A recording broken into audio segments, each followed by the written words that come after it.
आज इस चर्च में बीटीएस अपने गुनाहों की माफी मांगेंगे। हेलो, नमस्ते। नमस्ते पापा जी। बेटा मैं फादर हूँ, ना कि तुम्हारा बाप। पापा जी आप जेहोब को जानते हो? बेटा जी ये चर्च है, ना कि तुम्हारे बाप का पुलिस स्टेशन। तो पहले आप अपने बारे में बताएं, फिर अपने करतूतों के बारे में बताएं। पापा जी ये बात है उस काली अंधेरी रात की जब जेहोब जैसा हरामी दोस्त मेरी जिंदगी में आया।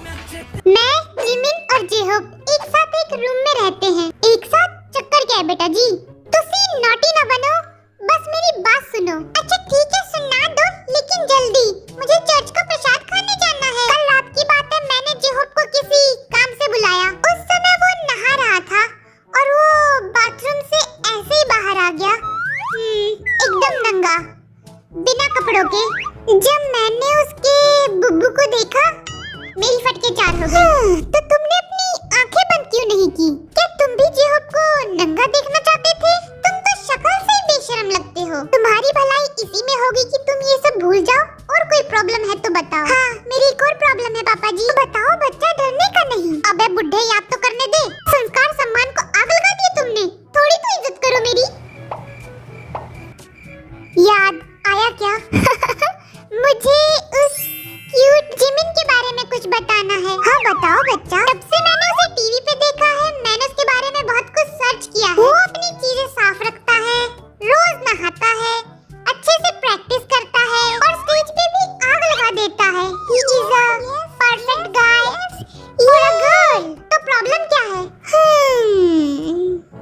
लेकिन जब मैंने उसे ऑफ स्टेज देखा, उसने चारों तरफ गंदगी फैला रखी थी, जैसे सफाई उसकी डिक्शनरी में है ही नहीं। हाँ तो तेरे बाप का क्या जाता है? मैं उसमें बहुत गुस्सा हुआ क्योंकि मैं तो उसे परफेक्ट गाय समझता था, लेकिन वो तो बहुत गंदा आदमी निकला। जब मैंने उसे अपना रूम क्लीन करने के लिए कहा, उसने मुझे उल्टा जवाब दिया कि मैं नहीं करूँगा, जो उखाड़ना है उखाड़ लो।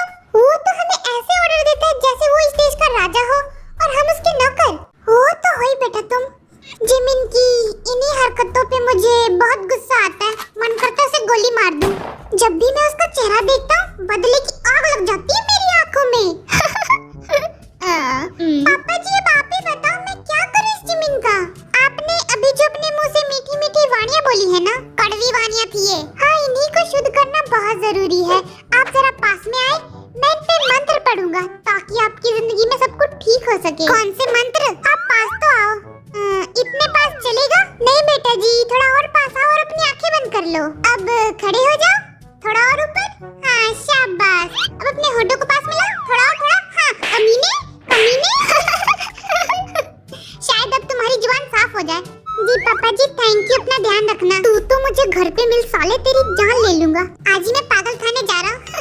अरे आजकल के फादर तो बड़े स्टाइलिश है, बालों में पान की पिचकारी लगा के घूम रहे हैं।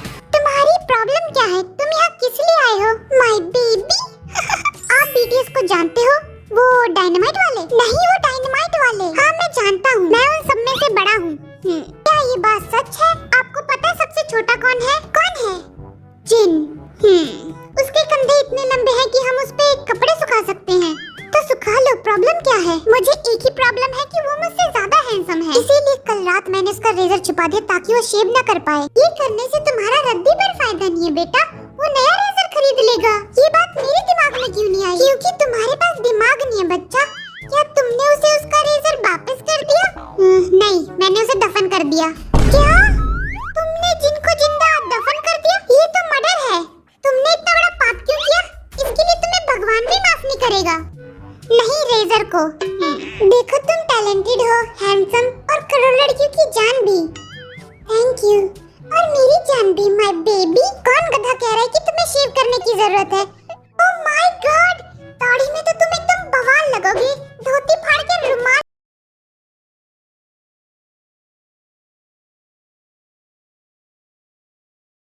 क्या करना? मुझे गले लगा। मेरी बरसों की तमन्ना पूरी हुई। वाह क्या बॉडी है। अब छोड़ दरिंदे।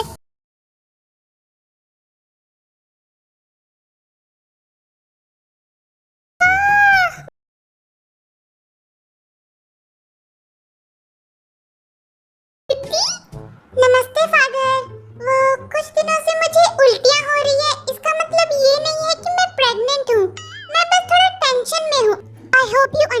बहन।